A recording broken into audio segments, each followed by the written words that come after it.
Coronavirus, la pandemia. ¿Cuáles son los síntomas? ¿Cómo se transmite? ¿Qué puedo hacer para protegerme y prevenir la propagación de la enfermedad?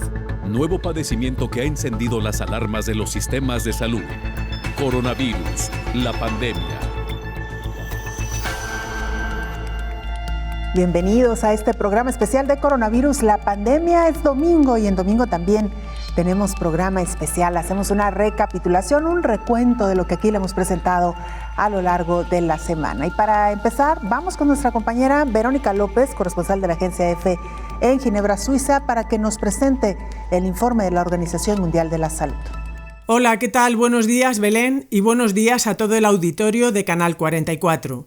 El número de fallecimientos por coronavirus en todo el mundo desde el inicio de la pandemia supera los 3.060.000, mientras que el total de casos confirmados está ya por encima de los 144 millones pese al avance de la campaña de vacunación.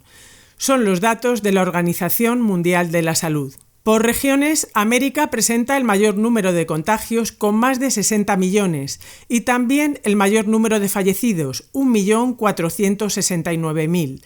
Preocupa sobre todo el sur del continente.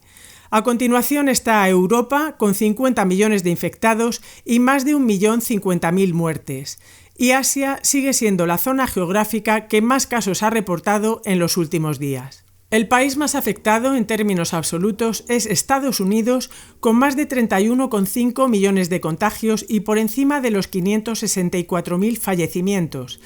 Le sigue la India, que se ha convertido en el segundo país con más casos, 16 millones de diagnósticos y 187.000 muertos. Y a continuación está Brasil, que rebasa los 14 millones de infecciones y que alcanza los 381.000 decesos. En cuanto a las vacunaciones, se ha superado las 919 millones de dosis administradas en todo el mundo.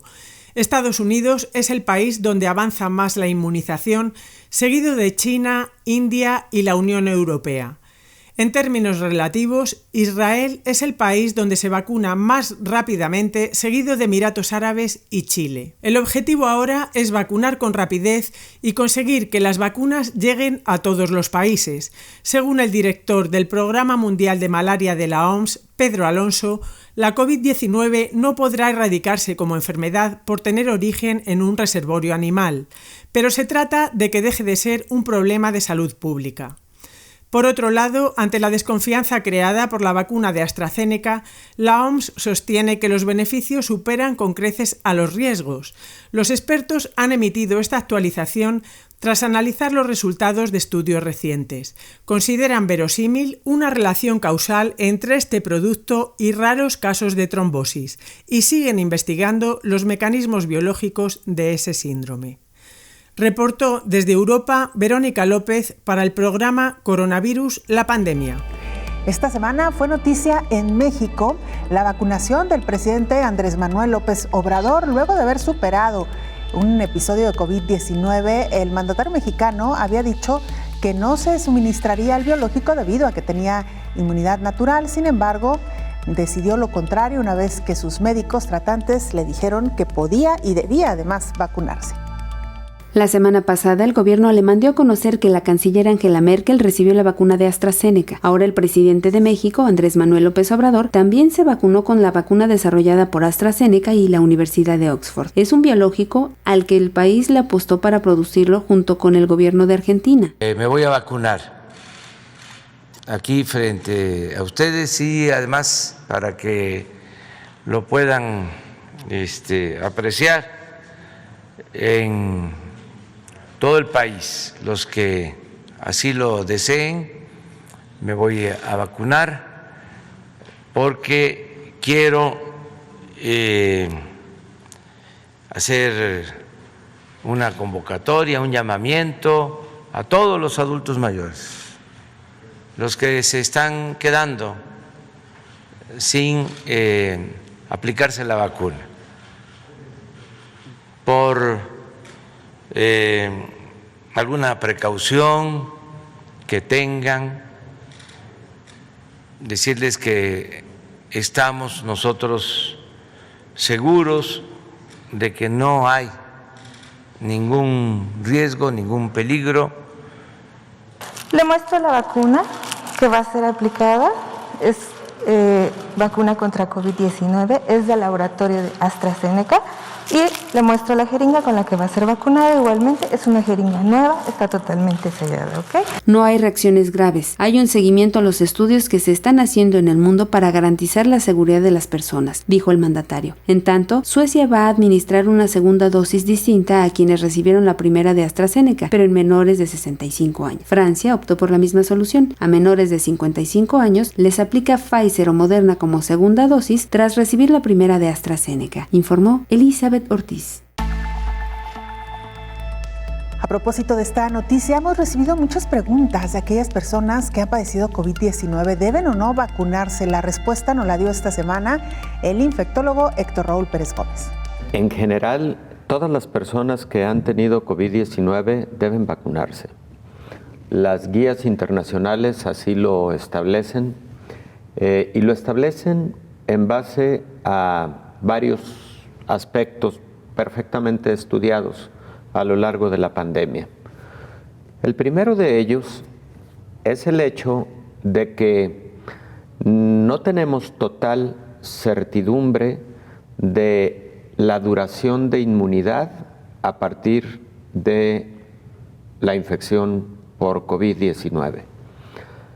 Es diferente, además, la respuesta inmune en pacientes que han tenido un COVID leve o incluso asintomático, y la respuesta inmune que tiene un paciente con COVID grave o crítico. Son múltiples los artículos publicados en revistas de muy alto impacto, Science, Nature, The New England Journal of Medicine, JAMA, Lancet, etcétera, que coinciden con el hallazgo de que a mayor gravedad de la enfermedad COVID-19, más intensa la respuesta inmune y posiblemente más durable la respuesta inmune. La respuesta inmune, como lo hemos platicado aquí, debemos imaginar como lo que ocurre en un ejército. En un ejército hay diferentes líneas de defensa y diferentes líneas de ataque. Entonces, en la respuesta inmune tenemos una primer línea de defensa conocida como la inmunidad innata. Y luego viene una segunda línea de defensa que es conocida como inmunidad adaptativa. Pero además, en la respuesta inmune hay células del sistema inmune y hay anticuerpos que fueron formados por unas células del sistema inmune llamados linfocitos B. Cada uno de estos momentos, cada uno de estos componentes tiene funciones muy específicas en el sistema inmune. No todo en el sistema inmune son anticuerpos. Frecuentemente las personas así lo creen, así lo identifican. También son células. Y también son células que se especializaron para formar anticuerpos específicos contra determinado patógeno. Esas conocidas como clonas de células B para producir esos anticuerpos, por ejemplo, en este caso, contra este COVID, contra este SARS-CoV-2, han tenido esa especialización. Bueno, ¿por qué comento todo esto? Porque los diferentes estudios a los que he hecho referencia, tanto han analizado la cantidad de anticuerpos, la duración de estos anticuerpos, la cantidad de células del sistema inmune, su duración, aunque en el caso de las células la duración habitualmente es mayor, y muchos de estos artículos han concluido que después de un episodio de COVID, todavía a los 8 meses hay buenos niveles de anticuerpos y hay buenos niveles de células de la respuesta inmune en pacientes que tuvieron COVID con mucha sintomatología. Pero ¿qué con las personas que tuvieron un COVID no tan sintomático? Esas personas pueden tener menos respuesta inmune, menos duración de la misma. ¿Qué es lo que nos ayuda una vacuna, incluso en personas que han tenido una infección? La dosis de una vacuna está estandarizada y fue definida precisamente para lograr niveles de anticuerpos y niveles de las células de la respuesta inmune suficientes para defender. Cuando se probaron las vacunas, se probaron a diferentes dosis también, y se llegó a la conclusión de que determinada dosis era la que debía contener cada inóculo. Entonces, para estandarizar ese tipo de protección en la población general, ese es el primer gran argumento por el cual una persona que tuvo COVID-19 debe vacunarse, y debe vacunarse preferentemente con el esquema completo.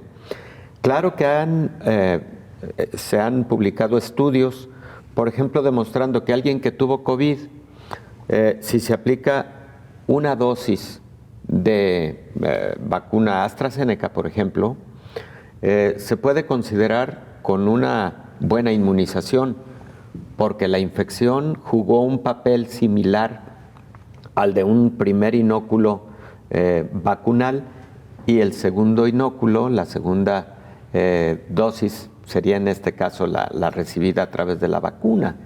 Pero todavía no hay toda la evidencia científica para decir, alguien que tuvo COVID ya nada más que se ponga una sola dosis. No, tampoco. Todavía no existe esa conclusión. Entonces, Belén, todas las personas que tuvieron COVID, las excepciones son muy escasas, pero todas las personas que tuvieron COVID deberán vacunarse con las 2 dosis cuando el caso es así, en un esquema de 2 dosis. Y creo que por ese motivo fue una buena decisión del presidente de la República, porque acordamos que platicaríamos un poquito de ello, de vacunarse. Lo hace con AstraZeneca. Es un buen mensaje, en mi opinión, porque creo que AstraZeneca tuvo ahí esos momentos de reticencia de la población por motivo de los antecedentes señalados de trombos posiblemente asociados a la vacunación, que ya hemos platicado aquí. Fueron 20 y tantos casos en 17 millones de vacunas, lo cual es una incidencia muy, muy baja, pero además deben existir algunos lineamientos para que las personas identifiquen si llegaran a presentar algún síntoma relacionado, ¿no? Entonces, creo que fue una buena decisión el que lo haya hecho además con AstraZeneca, porque como en México se está utilizando en un sector de la población una buena cantidad de vacuna de AstraZeneca, pues creo que le envía un mensaje de confianza a la vacuna de AstraZeneca, y también envía un mensaje de confianza para las personas que ya tuvieron COVID-19 y tienen esa preocupación, reticencia o como queramos llamarle, de si vacunarse o no habiendo tenido ya la enfermedad. Muchas personas creen que por haber tenido la enfermedad ya tienen inmunidad. Tienen razón en parte, pero no es una razón absoluta. Hacemos una pausa, regresamos con más.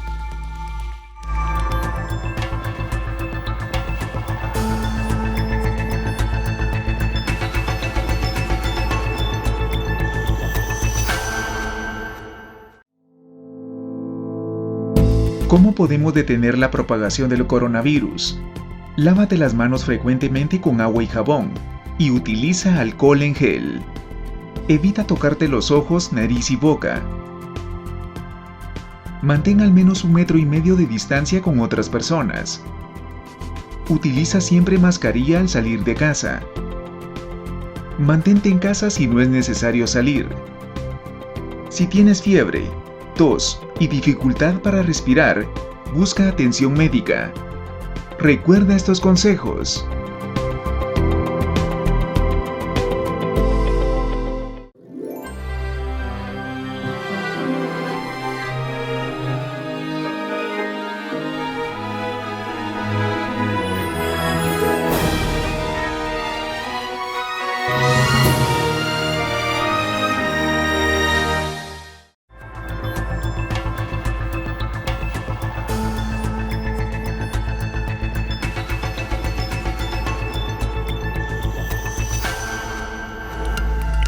Esta semana aprendimos mucho de enfermedades lisosomales, esto a propósito de aquellos pacientes que debido a la pandemia de COVID-19 han visto retrasados la entrega de sus medicamentos. Nuestra compañera Rocío López Fonseca nos presentó la siguiente historia.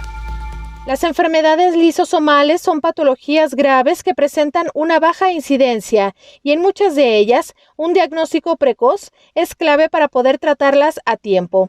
En España, por ejemplo, la Sociedad Española de Hematología y Hemoterapia y el Grupo de Enfermedades de Depósito Lisosomal exigen que se impulsen los programas de terapia domiciliaria en los pacientes con enfermedades lisosomales. El objetivo de esta petición es reducir los riesgos de infección por COVID-19 de los pacientes y sus familias en el entorno hospitalario, además de disminuir la presión asistencial en hospitales. Solamente un 11.7% de los pacientes con tratamiento enzimático sustitutivo en España están dentro de un programa de administración de terapia domiciliaria y ni ellos ni los que reciben tratamiento oral han sufrido retrasos en la administración o falta de dosis.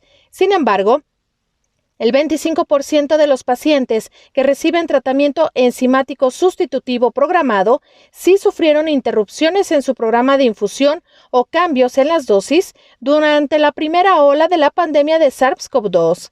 Las personas con ciertas enfermedades lisosomales pueden ser pacientes de alto riesgo de complicaciones tras infecciones respiratorias como la COVID.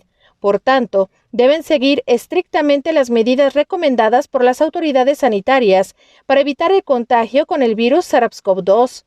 Entre las enfermedades de depósito lisosomal, las mucopolisacaridosis suelen presentar anomalías esqueléticas que producen restricción de la capacidad pulmonar y afección cardíaca, principalmente valvular, que les confiere un riesgo elevado ante una eventual infección con COVID-19, así como pacientes con enfermedad de Fabry, presentando afección renal o cardíaca avanzada.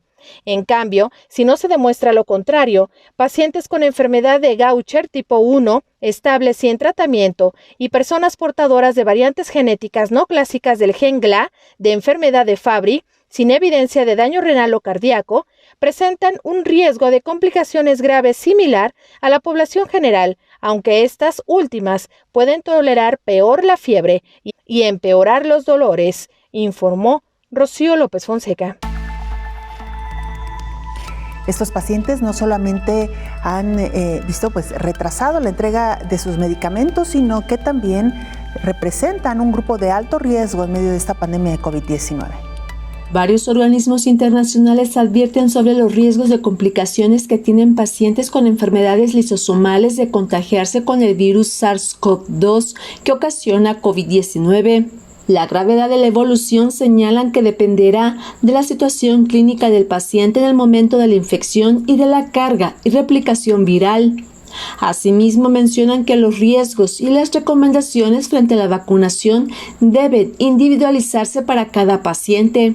Recientemente se ha publicado un estudio que muestra por técnicas de transcriptómica en células de pacientes con mucopolisacaridosis que la expresión de 4 genes que facilitan la entrada del virus a las células está disminuida y por el contrario la expresión de 2 genes que impiden la propagación está aumentada. Esto supondría una teórica protección de los pacientes con MPS y probablemente de otras enfermedades lisosomales a la infección por el virus, pero no se sabe su implicación en la clínica y requiere de estudios más amplios para su confirmación. Con relación a la vacunación COVID-19, los organismos como MPS lisosomales, ICOM, Asociación Española, European Reference Network y Metaburn, que los biológicos de Pfizer y Biotech y Moderna Lonza con ARN mensajero no utilizan vectores virales ni virus atenuados, por lo que no contraindican posibles terapias futuras como la terapia génica. Ambas vacunas pueden darse en pacientes que están recibiendo terapias de reemplazo o han sido sometidos a un trasplante de progenitores hematopoyéticos. Sostienen los organismos europeos que las vacunas son seguras para pacientes con enfermedades lisosomales. La decisión del momento óptimo de vacunación debe individualizarse en función de la situación clínica por el equipo responsable del paciente con enfermedad lisosomal, informó Isaura López Villalobos. sobre estos pacientes con enfermedades lisosomales, que por cierto, hay que decirlos, es una enfermedad que en muchos de los casos se detecta en las edades más tempranas. El infectólogo Héctor Raúl Pérez Gómez hizo las siguientes observaciones. Las personas que padecen enfermedades lisosomales, habitualmente niños, la mayor parte de enfermedades lisosomales se diagnostican temprano en la infancia. Lamentablemente son enfermedades que tienen alta mortalidad sin tratamiento. Los tratamientos son muy caros. ¿Qué son las enfermedades lisosomales? En una célula, la producción de proteínas en el interior de la célula tiene un siguiente paso, que es el transporte de estas proteínas del núcleo de la célula hacia el citoplasma de la célula. Y en este proceso participan enzimas. Las enzimas también son proteínas, pero participan enzimas que son de tipo lisosomal, precisamente. Cuando hay defecto en estas enzimas, ya sea porque genéticamente están ausentes o porque genéticamente tienen una anormalidad y entonces no cumplen esta función, entonces se pueden acumular esas proteínas en el núcleo de la célula que debieran estarse transportando, porque no hay el transportador, vamos, esta enzima a la que hago referencia, o estas enzimas a las que hago referencia, y entonces se daña la célula en cuestión. En general, eso es lo que ocurre con las enfermedades lisosomales.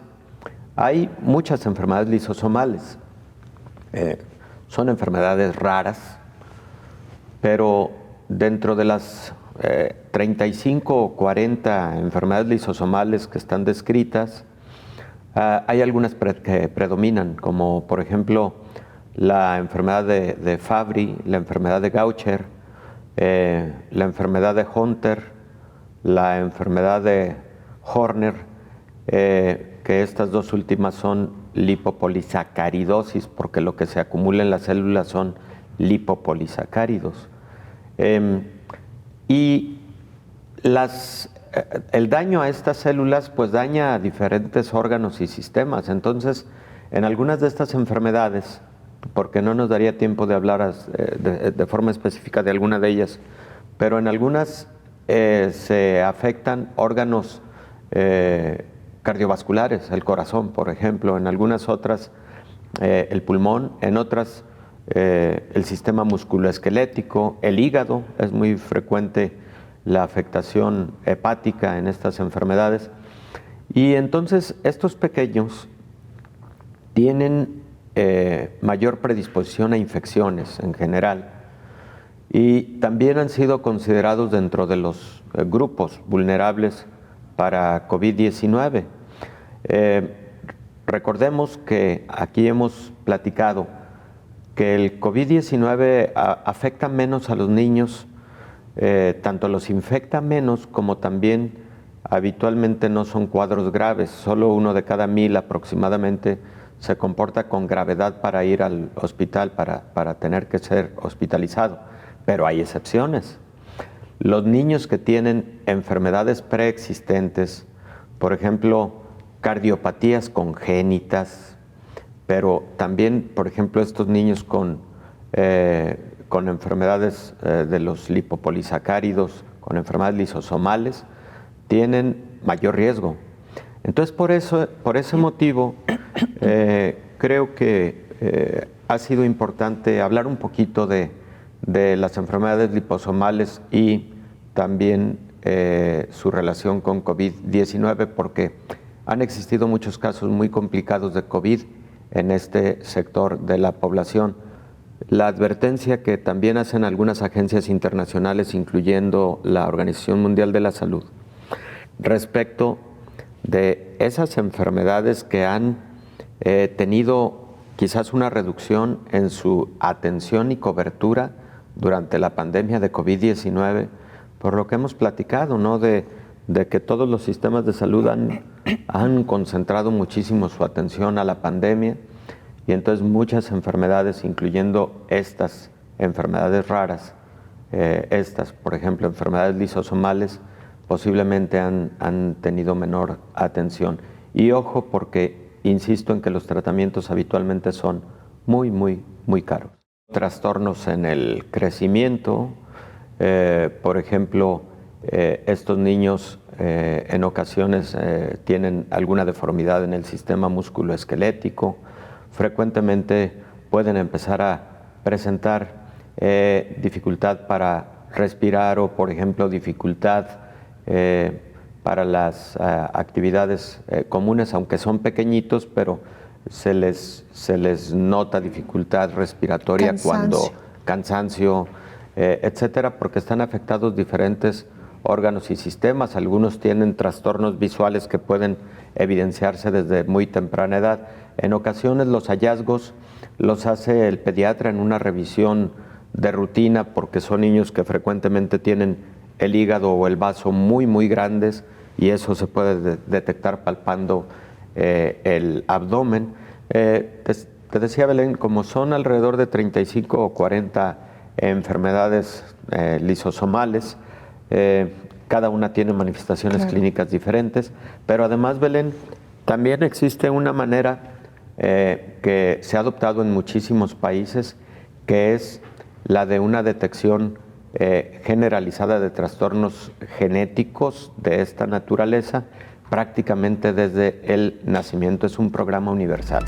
Esta semana viajamos hasta Pakistán. Ahí nuestro compañero Jaime León, corresponsal de la agencia EFE, nos presentó el siguiente informe. Hola, ¿qué tal? Buenos días, Belén. Buenos días a todo el auditorio de Canal 44. Pakistán sufre una tercera ola de la pandemia de COVID-19 que ha forzado al gobierno a imponer nuevas limitaciones. Con 148 muertos y casi 5.500 contagios en las últimas 24 horas, el país asiático registra sus peores datos en lo que va de año. Este aumento de la incidencia se atribuye a la llegada de la cepa británica. Hasta ahora, 16.600 personas han muerto y 770.000 se han contagiado del virus desde el comienzo de la epidemia. Con una tasa de positivos por encima del 10% y picos del 30% en algunas zonas en las últimas semanas, el gobierno ha prohibido los actos sociales, culturales, políticos y deportivos. Además, los colegios se mantienen cerrados, al igual que parques y otros lugares públicos como restaurantes. El gobierno ha advertido que el 80% de los ventiladores están en uso en varias de sus ciudades. Todo ello en medio de un lento proceso de vacunación. Hasta ahora, solo 1,3 millones de pakistaníes han recibido al menos un pinchazo de la vacuna desde que comenzó la campaña de inmunización en febrero. El país ha recibido 2,5 millones de dosis, la mayoría de ellas de la China Sinopharm y una pequeña parte de la también china CanSino. Hasta ahora se ha centrado en vacunar a los mayores de 60 años y esta semana comenzará la inmunización de los mayores de 50. Pakistán ha permitido además la venta privada de vacunas, con hasta ahora 50.000 dosis de la rusa Sputnik V a la venta por unos $80. Además, se espera la llegada de 15 millones de dosis del programa COVAX para mayo, aunque estas entregas ya se han retrasado antes. Además de la falta de dosis, Pakistán se enfrenta a una gran desconfianza hacia las vacunas entre su población. De hecho, Pakistán es justo Afganistán el único país del mundo donde la polio es endémica por esa desconfianza. Hay todo tipo de conspiraciones, desde que la vacuna produce fertilidad, pasando porque te introduce un dispositivo en el cuerpo, hasta que hace crecer la barba y el bigote a las mujeres. También existe la extendida creencia de que la vacunación es un acto antiislámico que atenta contra la religión del 96% de la población. Así, solo cientos de miles de personas se han registrado para vacunarse en un país de 220 millones de habitantes. Reporto de Pakistán, Jaime León, para el programa Coronavirus, la pandemia.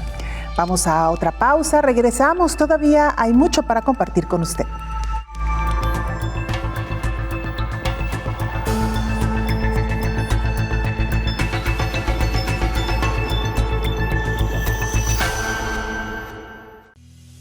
¿Sabes cómo es el Plan Nacional de Vacunación contra COVID-19 presentado por el Ministerio de Salud Pública y Asistencia Social?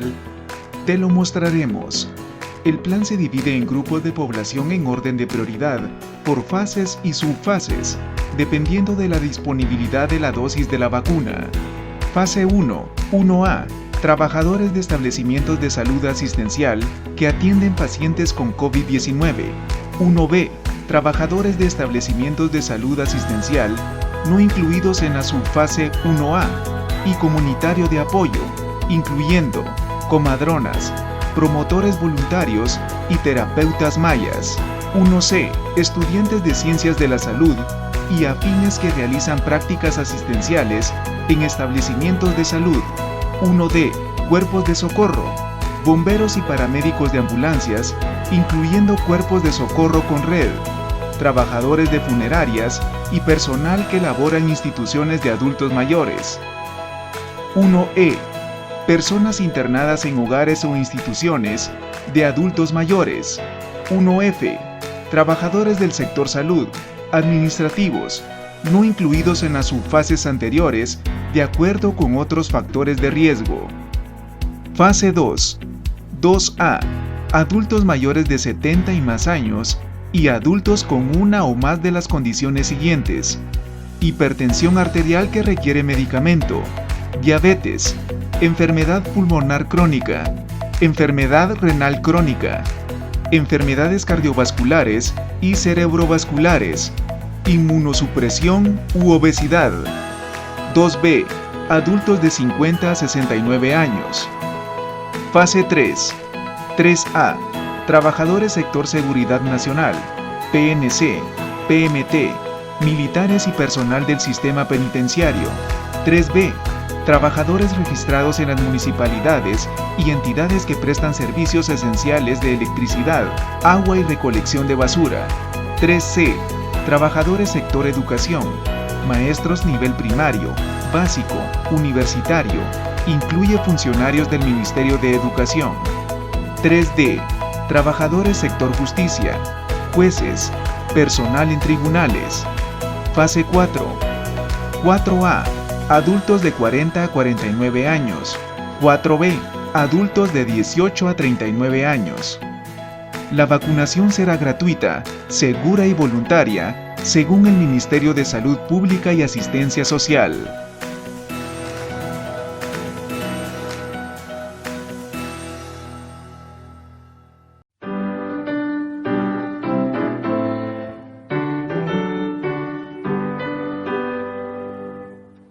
Gaudiamus vivitor, Juvenes dum sumus.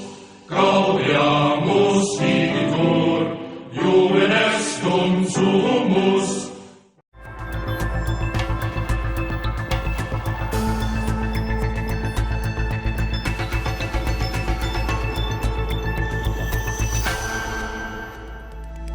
Otro de los padecimientos a los que le dedicamos tiempo y por supuesto análisis fue a las enfermedades cardíacas, aquellos pacientes que tienen alguna enfermedad vinculada con el corazón en medio de esta pandemia también de COVID-19. Se suma un factor más que puede agravar a los pacientes que sufren de problemas del corazón. El virus SARS-CoV-2 se convirtió en un riesgo de complicación y muerte para las personas que padecen de falla o insuficiencia cardíaca. Esta patología se caracteriza por la incapacidad del corazón de bombear la sangre que el organismo necesita para funcionar con normalidad. Esta enfermedad afecta alrededor de 64 millones de personas en el mundo. Se manifiesta con la falta de aire, fatiga, cansancio en reposo o al momento de realizar actividades cotidianas. En ocasiones, los pacientes atribuyen estos síntomas a factores externos al funcionamiento del corazón, como la falta de ejercicio, la edad, el estrés o pocas horas de sueño. Estudios internacionales revelaron que en las personas con este tipo de padecimientos aumenta el riesgo de quedar con secuelas, complicarse o morir al contraer la COVID-19. La Organización Mundial de la Salud pronostica que para el 2030, unas 23.6 millones de personas morirán por alguna enfermedad cardiovascular, especialmente por cardiopatías como la falla cardíaca o por accidentes cerebrovasculares. No obstante, a diferencia de los infartos al miocardio, los cuales ocurren por la obstrucción súbita de una arteria coronaria que bloquea el traslado de sangre a todo el corazón, las fallas cardíacas pueden tener un origen variado, entre ellos los virus. Asimismo, sostuvo que con la pandemia, las personas con fallas cardíacas sufren doblemente, porque por una parte no están recibiendo el diagnóstico que les permite acceder a tratamientos que mejoren su condición y le prolonguen la vida, o tienen poco acceso a las atenciones porque existen limitaciones en las instalaciones sanitarias o no acuden por no contar con un transporte seguro, informó Rocío López Fonseca. Invitamos a escuchar con atención esta amplia explicación que nos dio el infectólogo Héctor Raúl Pérez Gómez acerca de las enfermedades cardíacas y COVID-19. Sí, son grupos de alto riesgo, Belén. Está publicado desde casi el inicio de la pandemia la vulnerabilidad de los pacientes con enfermedad cardiológica y con enfermedad renal crónica. En el primero de estos grupos, recordemos que el aparato cardiovascular, en particular vasos sanguíneos y corazón, tienen el receptor que por excelencia es la puerta de entrada para el virus SARS-CoV-2, la enzima convertidora de angiotensina tipo 2, AC2. Esta puerta de entrada entonces le permite al virus generar daño directo a los vasos sanguíneos y al corazón. Si nos preguntan cuáles son los órganos predominantemente afectados por COVID, lo hemos dicho muchas veces. Primero el pulmón, indudablemente el aparato respiratorio, e inmediatamente enseguida está el corazón y los vasos sanguíneos. Entonces, pacientes que tienen enfermedad cardiológica previa, casi del tipo que sea, enfermedad hipertensiva, por ejemplo, enfermedad con insuficiencia cardíaca, valvulopatías, etcétera, son muy susceptibles a enfermedad de COVID-19 y a gravedad por COVID-19. Otro aspecto que en pacientes con enfermedad cardiológica puede agravar la situación de los pacientes ante un cuadro de COVID es que el COVID también puede causar afectación, inflamación importante en el músculo cardíaco. El corazón es un músculo y es un músculo estriado. Y esa inflamación del músculo cardíaco, que se conoce como miocarditis, puede generar falla cardíaca, insuficiencia cardíaca aguda. Y otro de los componentes del corazón es la capa que lo recubre. A esta capa le llamamos pericardio. Entonces los pacientes con COVID-19 también pueden presentar pericarditis y algo que se llama derrame pericárdico, la presencia de líquido entre ese pericardio y el músculo cardíaco. Eso puede generar también falla cardíaca aguda. Entonces, por todos esos motivos, los pacientes con cardiopatía son uno de los grupos de alto riesgo para COVID-19 y de hecho cotidianamente nos preguntan, oiga doctor, por motivo de mi enfermedad cardíaca, ¿puedo vacunarme? No solo puede, debe vacunarse porque es un grupo altamente vulnerable y se beneficia mucho de una vacuna precisamente por ese motivo.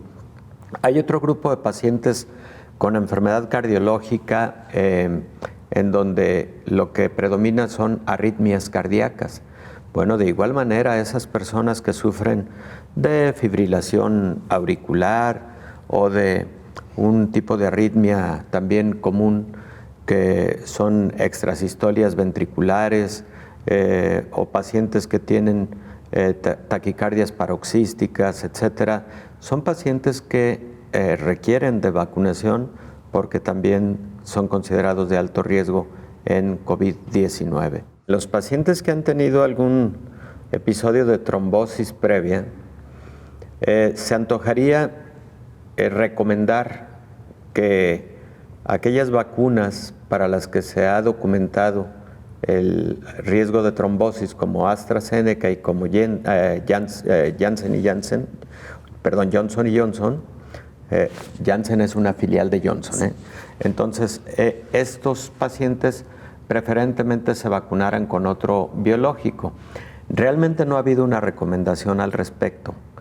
¿Por qué motivo? Porque el tipo de trombosis que se ha generado con estas vacunas es un tipo de trombosis no tan común, por la forma molecular en que se presenta o en que se origina. Se trata de una trombosis llamada trombocitopenia trombótica o trombosis trombocitopénica de origen inmune, que no es lo mismo que las trombosis comunes que se generan porque los vasos sanguíneos, por ejemplo, tienen una placa de ateroesclerosis, por ejemplo, o una placa de ateroma, por motivos de hipercolesterolemia, de la edad, etc. O sea, no es el mismo tipo de trombosis.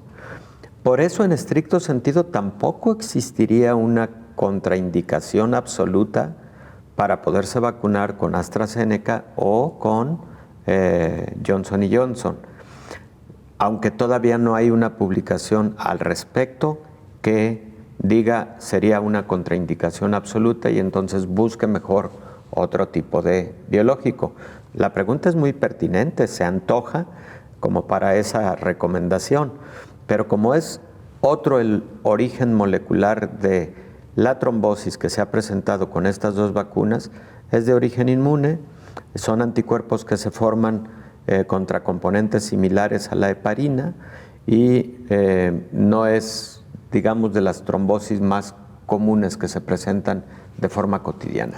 Hay personas que lamentablemente tienen lo que conocemos como insuficiencia coronaria. Recordemos que las arterias que le llevan sangre al músculo cardíaco son las arterias coronarias. Cuando una de estas arterias o varias de estas arterias coronarias disminuyen su calibre, se ocluyen o no tienen la elasticidad adecuada, suficiente, o tienen en su interior placas de ateroma, etc., ese paciente está en riesgo de sufrir lo que comúnmente se conoce como angina de pecho o infarto agudo del miocardio. En COVID-19, muchos pacientes que lamentablemente han perdido la vida por un infarto agudo del miocardio. Son pacientes que frecuentemente tenían ese antecedente de enfermedad coronaria y que el COVID vino a incrementar el riesgo por inflamación de esos vasos sanguíneos y además que con la presencia de la enfermedad previa generó oclusión total y finalmente un infarto agudo del miocardio. Entonces, ese grupo de pacientes, claro que también debe vacunarse, porque ahí está la protección que ante otras circunstancias podría representar ese riesgo alto de infarto. Interesante, sin duda alguna, también en medio de estas inquietudes que han surgido por vacunas que han generado, hay que decirlo, en muy pocos casos, en escasos casos, algún tipo de trombosis o de secuelas también que ya están siendo estudiadas. Vámonos ahora con Javier Corleto, él es reportero y jefe de información de TV USAC en Guatemala, para que nos actualice información de lo que ocurre en ese país. Reporte de coronavirus para Guatemala en la semana del 14 al 21 de abril del 2021. Los datos son los siguientes: 216.329 casos acumulados, 193.313 recuperados, 15.707 casos activos y 7.309 fallecidos. El Ministerio de Salud Pública y Asistencia Social declaró alerta roja hospitalaria por aumento de casos de coronavirus en Guatemala. Guatemala está enfrentando la tercera ola de contagios de COVID-19 y un aumento de casos positivos. Este miércoles se declaró alerta roja en los hospitales nacionales y temporales del país, con la finalidad que los servicios estén preparados con personal, insumos y equipo necesario para atender a la población. La ministra de Salud, Amelia Flores, anunció recientemente que Guatemala recibirá una donación de 5 hospitales de campaña. Explicó que los hospitales son de alta tecnología y que cada uno tiene la capacidad para 250 camas, para un total de 1.250 camas. Agregó que estos hospitales tienen integrado la generación de oxígeno. El presidente Yamatei expresó que estamos en la tercera ola y que esta es más grave que la primera. Ya tenemos presencia de una cepa distinta, tenemos la californiana. El presidente guatemalteco decretó un estado de prevención por 15 días para implementar, entre las medidas, restringir las reuniones y manifestaciones en un intento por paliar el aumento de contagios y muertos por el coronavirus. Con cerca de 17 millones de habitantes, Guatemala ya superó los 213,000 contagios y las 7,200 muertes por COVID-19. El Ministerio de Salud Pública y Asistencia Social dispuso limitar el ingreso al país a personas extranjeras que han estado en los últimos 14 días en los países de Brasil, Reino Unido, Gran Bretaña e Irlanda del Norte y Sudáfrica. Para Canal 44, desde la Universidad de San Carlos de Guatemala, reportó Javier Corleto. Una pausa brevísima, la última, regresamos con más información.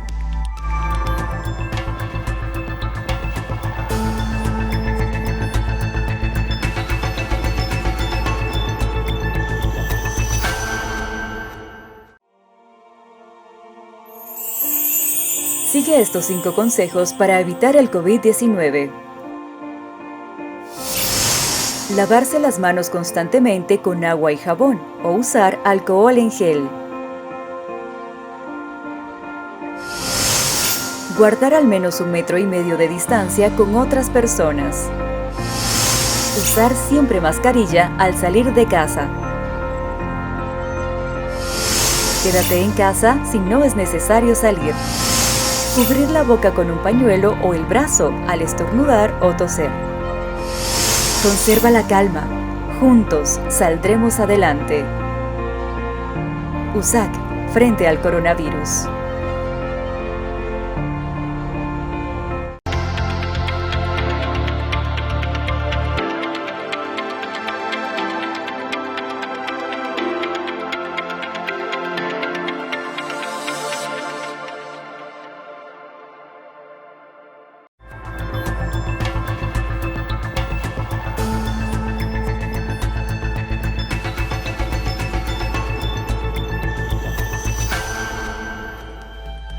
La pérdida de masa muscular como una de las secuelas que deja COVID-19 en pacientes hospitalizados, otro de los temas que abordamos esta semana. Según los médicos intensivistas, quienes han tratado a pacientes internados por COVID, advierten que quienes permanecen semanas en las áreas de terapia intensiva, además de múltiples complicaciones que pueden experimentar, también pierden masa muscular. Se estima que un 25% por semana. Una estancia larga de los pacientes en la cama de hospital puede generar problemas en el organismo de tipo cardiovascular, como la circulación sanguínea ralentizada, la pérdida de elasticidad en arterias y venas o trombosis a causa de la mala circulación. Asimismo, puede afectar a nivel respiratorio como el deterioro de la ventilación pulmonar, el aumento de la retención de secreciones y con ello la posibilidad de sufrir infecciones respiratorias como neumonías. También puede generar problemas musculoesqueléticos como la pérdida de masa muscular, mientras que los huesos también pueden hacerse más débiles y frágiles, por lo que aumenta el riesgo de tener fracturas. También se cuentan complicaciones genitourinarias, como la incontinencia urinaria, que si no se trata bien puede provocar infecciones y alteraciones cutáneas. Además, puede haber alteraciones en el sistema digestivo, como son la pérdida del apetito y malnutrición. Puede desarrollar estreñimiento y hasta una retención del excremento, el aumento del reflujo gastroesofágico y, por último, problemas en la piel, como las úlceras por presión, si no se cambia la postura cada cierto tiempo, por lo que la importancia de la fisioterapia en el hospital es vital y busca la mejora de la movilidad del paciente, el aumento de su fuerza muscular, la mejora de su ventilación pulmonar y sistema circulatorio y el mantenimiento o recuperación de su autonomía, informó Rocío López Fonseca. ¿Cómo llegar mejor preparados ante una enfermedad como COVID-19? Sin duda alguna, la masa muscular debería de ser de una de las preocupaciones para quienes todavía no hemos enfrentado esta y otras enfermedades, así lo refería el infectólogo Héctor Raúl Pérez Gómez. El detectar oportunamente enfermedades crónicas, particularmente metabólicas, porque estas afectan mucho la masa muscular. La diabetes, por ejemplo, la hipercolesterolemia. La diabetes es una de las enfermedades que puede conducir a mayor pérdida de peso y en particular de masa muscular. Entonces, un adecuado control de la diabetes puede, conjuntamente con estos estilos de vida saludables, contribuir a que no se pierda tanta masa muscular o que sea moderada la pérdida, de acuerdo a la evolución que tiene nuestra vida, sobre todo en las últimas décadas, de lo que es nuestra expectativa de vida.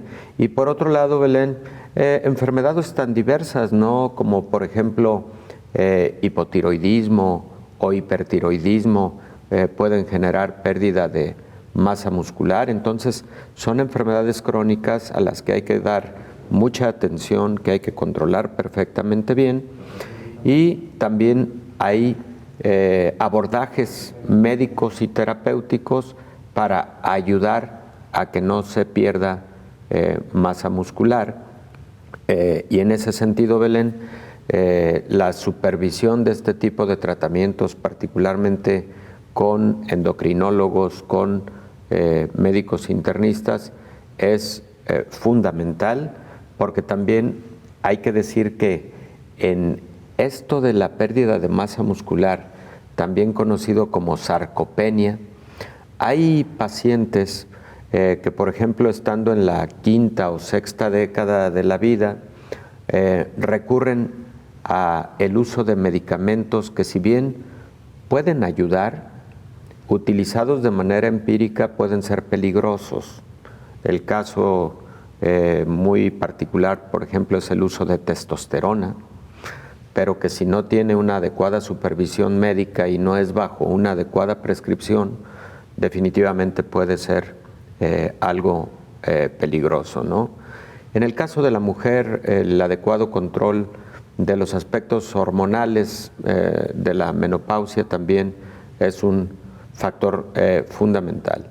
Y ahora, yendo estrictamente al caso de COVID, pues quienes más masa muscular pierden después de un episodio de COVID son esos pacientes que estuvieron en hospitalización, particularmente quienes tuvieron una hospitalización prolongada, en particular quienes tuvieron estancia en terapia intensiva, en donde dos aspectos hacen perder masa muscular. Primero, pues evidentemente la inactividad inherente a estar en una cama de hospital, pero segundo también el tan incrementado metabolismo que se genera cuando existe un proceso inflamatorio tan severo como el que se presenta en COVID, pero además cuando existen intervenciones como la intubación endotraqueal, lo cual frecuentemente genera pérdida de masa muscular.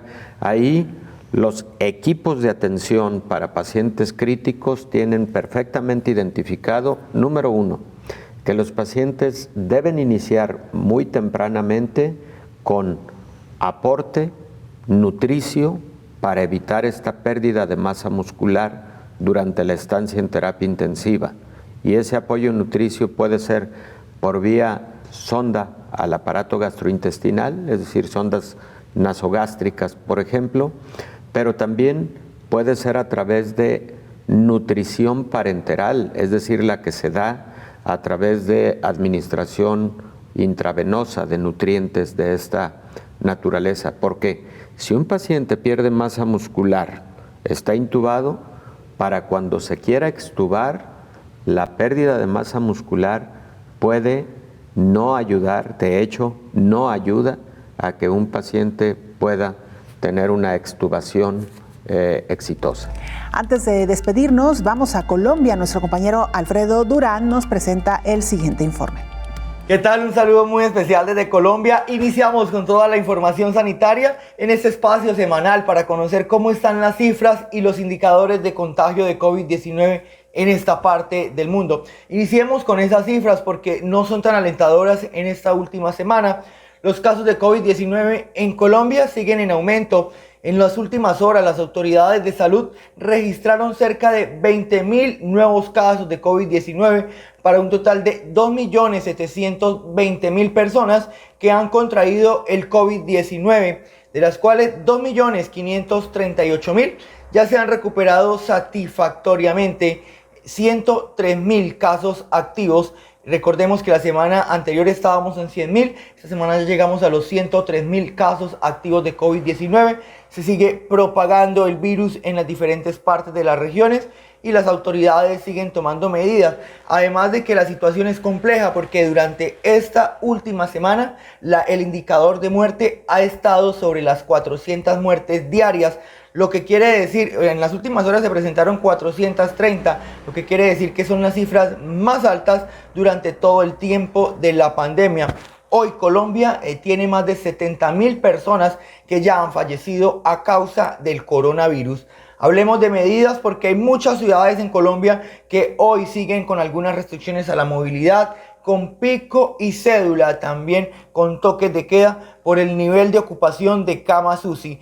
En todo el país la ocupación oscila entre el 70 al 80%, lo que se ha generado una alerta en diferentes ciudades. 14 ciudades de Colombia están en alerta roja por el nivel de ocupación de camas UCI en medio de este tercer pico de pandemia de COVID-19 que ya las autoridades han registrado y pues han emitido estas medidas y nuevas más para algunas ciudades que presenten ocupación con mayor cama en el 50, en el 70 y en el 90% en su red hospitalaria.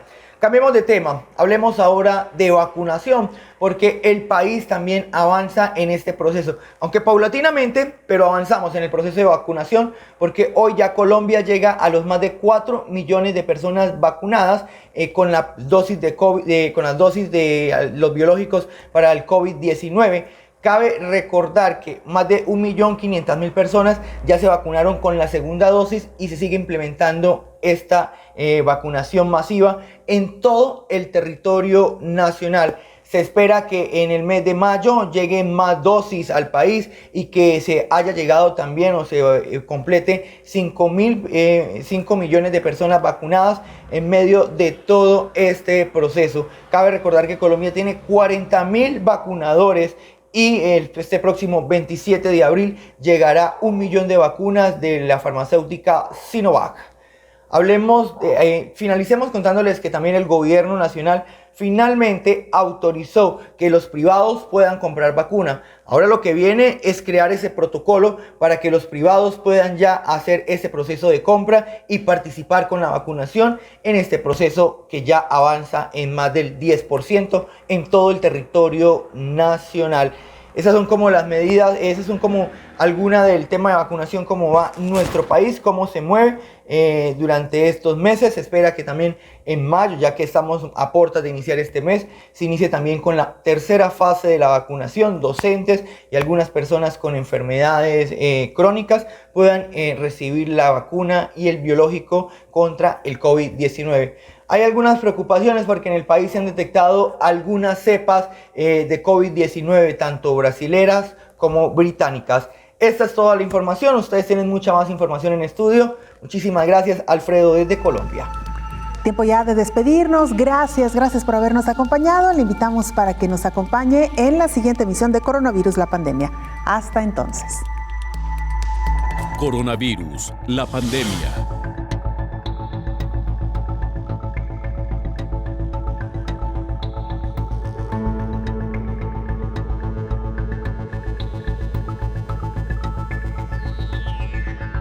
Coronavirus, la pandemia.